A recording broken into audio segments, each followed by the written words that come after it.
आदरणीय बंधुओं, मेरे चंडीगढ़ के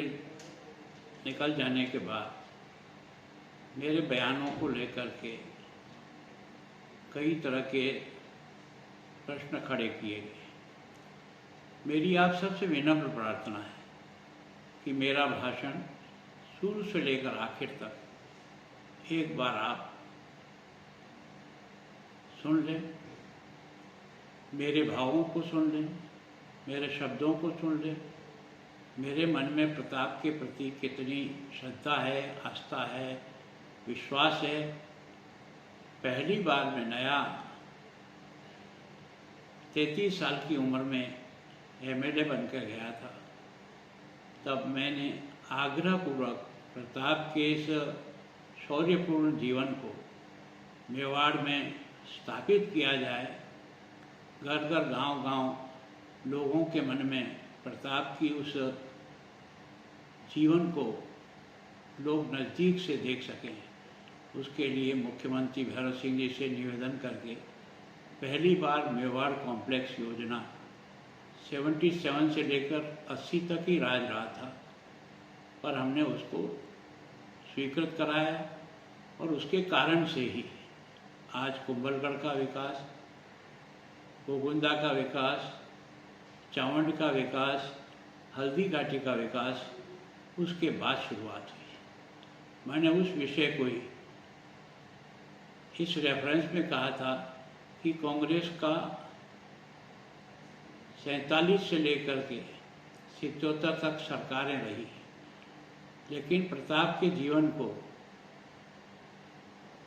ऊंचाई पर ले जाने के लिए किसी भी प्रकार का काम नहीं हुआ। हमने पहली बार उसकी शुरुआत भी की, उसको निरंतर आगे बढ़ाया और अब की बार भी सरकार ने अपने बजट में प्रताप से संबंधित स्थानों को और विकसित करने के लिए 175 करोड़ रुपए की स्वीकृति दी है। मेरा कहने का भाव वो था कि हम लोगों ने प्रताप के उस शौर्यपूर्ण जीवन को जन जन तक पहुंचाने, आने वाले पर्यटक को भी प्रताप की गाथाओं से परिचित कराने के लिए ये सारे के सारे विकास प्रारंभ किए। ये विकास कांग्रेस भी कर सकती थी, इतना लंबा कालखंड रहने के समय में भी ये मेरा उस पर भाव था। मैंने ये जो शब्द प्रयोग किया कि हमने प्रताप को जिंदा किया, इसके आगे और पीछे की बात को आप सुनिए कि कांग्रेस ने इस बारे में प्रताप के जीवन को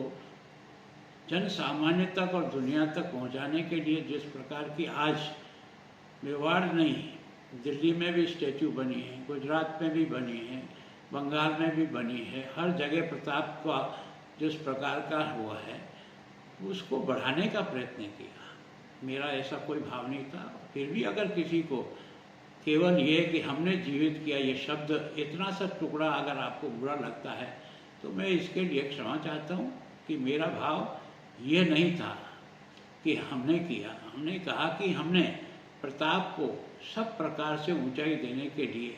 जो भी प्रयत्न सरकार की तरफ से हो सकता था, और आप ये जितनी भी स्टैचू प्रताप की लगी हुई है, जहाँ भी लगी हुई है, उसका समय नोट कर लें कि कब लगी है, किस साल में लगी है। गांव-गांव में प्रताप का ये जो मान और सम्मान है, ये हमारे उस अभियान को प्रारंभ करने के बाद में है या उससे पहले से है, तो थोड़ा सा मेरे भाव भी आपको ठीक लगेंगे। मेरा तो आपसे आग्रह है कि छोटी छोटी बातों पर प्रताप के प्रति मेरे मन में कितना सम्मान है। मैं इतने सालों से प्रताप जयंती पर जो कार्यक्रम नगर पालिका तो बाकी सबके सहयोग से, समाज के आप ही के समाज के सहयोग से जो कर रहे थे, कब शुरू किया, कब इसको हमने कहाँ तक ले जाने का प्रयत्न किया। अगर सम्मान नहीं होता तो क्या ये कार्यक्रम हम नगर परिषद के अपने बजट से और फंड से इस प्रकार के कार्यक्रमों का आगे बढ़ा सकते थे। मैं सोचता हूँ कि मेरा जो विषय है, मैं चाहता हूँ कि मेरा पूरा भाषण शुरू से लेकर आखिर तक सुनने के बाद फिर आप और कोई आपका सुझाव हो तो मुझे ज़रूर दो, मैं उसे स्वीकार करूँगा। द कलर्स 18 उदयपुर न्यूज़ को सब्सक्राइब करें और हमेशा अपडेट रहिए।